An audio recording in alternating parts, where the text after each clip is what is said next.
Hi, Daniel here from which-addon.com, and today I would like to show you an easy way how to create an inner section inside another inner section, and that's really easy.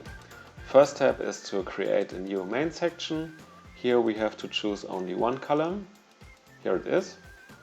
The next step is to add a new inner section inside the main section.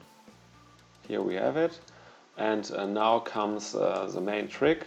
We have to copy the column of the main section. So we hover with our mouse to the column, right click, copy.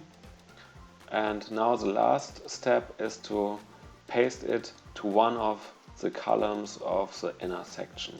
So right click here, paste, and here you can see we have an inner section inside another inner section. And that's really cool.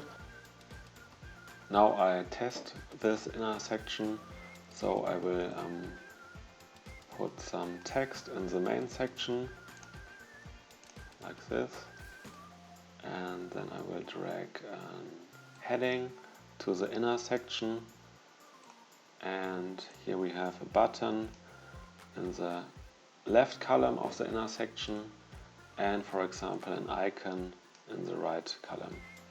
Yeah, that's it. Please visit which-addon.com. Here you will find a huge table of Elementor add-ons classified by functionality.